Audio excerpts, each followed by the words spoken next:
We recently put out a video on how one day God's going to create a new earth, and the Bible says that we're going to live there forever with God and Jesus, and we're going to have immortal bodies.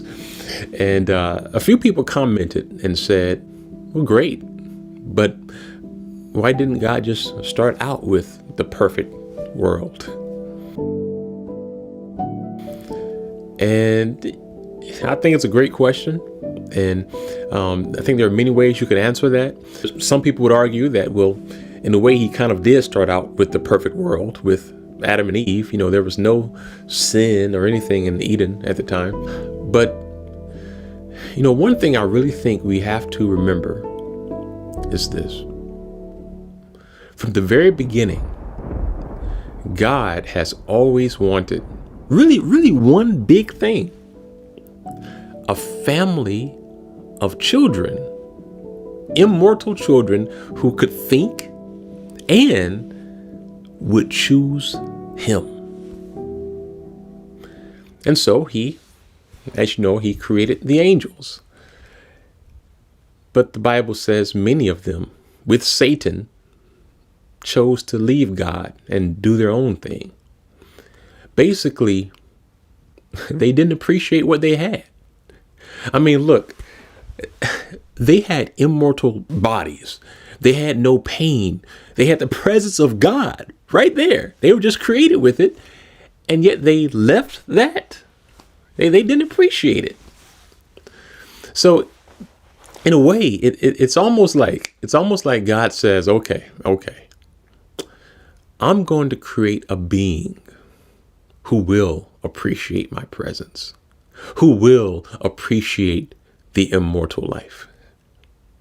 And so he created humans, us. And then he puts us on this earth that's far from perfect. And he even allowed Satan to make it so that we experience things like pain, sadness, and death. I mean, just look at the story of Job. So why do we have to go through all this? I think one reason, a big reason, is so that when we finally do enter the presence of God with no pain, with no sickness, no more suffering, no more sadness, when we are actually finally in that moment, we, unlike the angels who left God in the beginning, we will appreciate it. Because you can only truly appreciate something when you know what it's like to not have it. Let me ask you a question. When you think back throughout your life and you think about the pain, the sadness, the death, health issues that you've had to face, you think about all that. When you finally put on that immortal body, when you finally stand face to face with Jesus in the presence of God, how will you feel? Will you appreciate it? I bet you will. You will be so grateful because you know what it's like to not have that. You would never abandon it.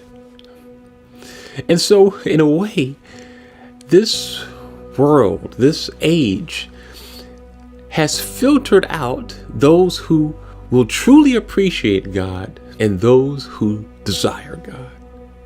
And not just humans, but it also filtered out the angels who truly desired God versus those who didn't.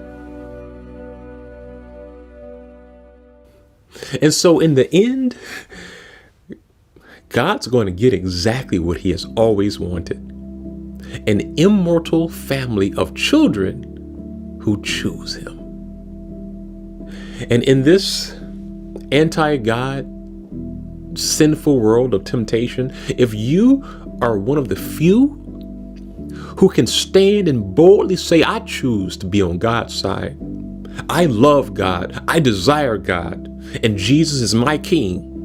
If you are one of the few who can say that in this day and age, guess what? You're blessed. because you will be one of those immortal children. Remember that.